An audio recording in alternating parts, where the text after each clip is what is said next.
Well, that's what's so cool about freestyle back in the day is you had all those platforms. And as an athlete in my position right now, we really don't have those platforms. But on another hand, we do. We have it in our hands. It's social media.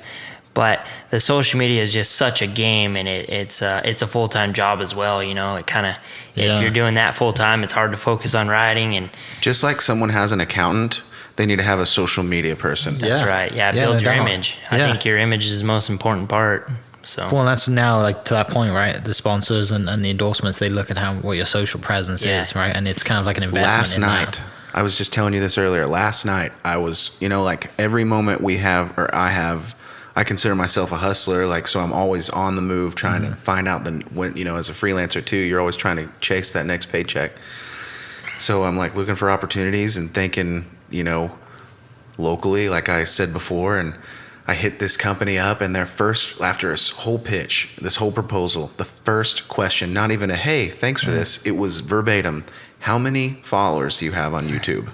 Or how many subscriptions do you have on YouTube? And you have a good YouTube presence. Well, and I was telling him, like, if I didn't have that, then I have nothing to say. Yeah. But it's never served me any, that is the occasion in which it matters. But other than that, whenever you go up to someone like, hey, I have 30,000 something or other on it, they're like, cool. Get away from me, you weirdie. Right, yeah. Yeah. Is that the first time someone's asked you that? No, I get asked it a lot. That's how I know it matters to people. Like, you'd be chilling at a party or just a group of friends, and someone's like, oh, I want to see this video, where they'll show you, someone's always like, oh my God, look at this. And then you see you're like, oh, add me, and I'll add you. And they're like, oh my God, you have this many followers. And you're like, yeah, but obviously it means nothing, because you did not know who I was before this. Yeah. And I haven't retired yet. Yeah. Or you get this sounds so egotistical and cocky, but someone would be like, oh my God, are you famous? And I'm like, obviously no. You're like, because you got to ask that. Go to the next random person and ask if they know who I am. Yeah. They'll say your answer. No. But your nephew thinks you're so cool because you have a YouTube presence. Yeah, and like kids too. Like, I get a lot of the questions from like family, friends, kids, and they're like, so you're a YouTuber? And I definitely don't consider myself to be a YouTuber. And they're like, how do I be a YouTuber? I'm like, well, what do you like to film? And they're like, I don't know. I'm like, that's a good start. Yeah, there you go. Yeah. Point. So to that point, then, you obviously focus a lot as well on social media and building that so you can have a presence and sign more sponsors and bigger gigs, and you invest in people like Blake to come out and shoot content.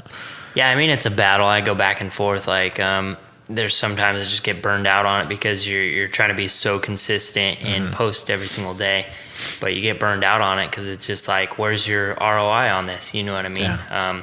I'm not getting any endorsements or making a living from doing this, so it's like, it's almost like it makes from social media. Right, from social media. Yeah, it makes no difference if I make a post every single day, because I am still doing X amount of events each year and making X amount of dollars. Yeah. So it's like, it's almost like sometimes you just you start to have a bad attitude about it, but then you got to stay positive, because it really is important in today's society.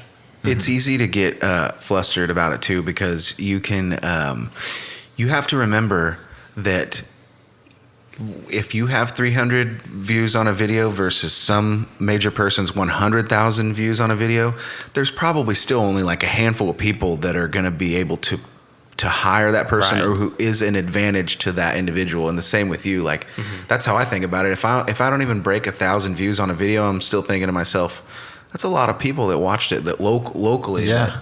Hopefully it's local. You can see that stuff, but I do everything organic. I don't like pay to promote. I'm against that. I know it serves a purpose to other people, but I just use it as my portfolio. Do you think it almost matters more if you're like about to retire, right? If you're about to think you're like, you've done all you can, you're aging out, your body's not taking it anymore, but you have this following now, you can retire and go into starting a YouTube page or a blog or whatever it is, right? There's plenty of people. I love Formula One. When Nico Rosberg retired after he won the World Championship, he's like, I'm gonna be on YouTube now.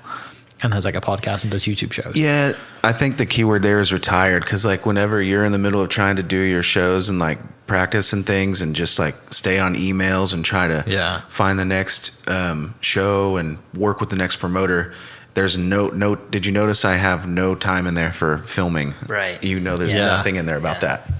You almost need to pay someone to just follow you around, Right. which is not cheap. Right. And No. at that point, you have to distinguish what's good from what's bad, which takes more time out of your day because you don't want everything out there of yourself. You know? Right.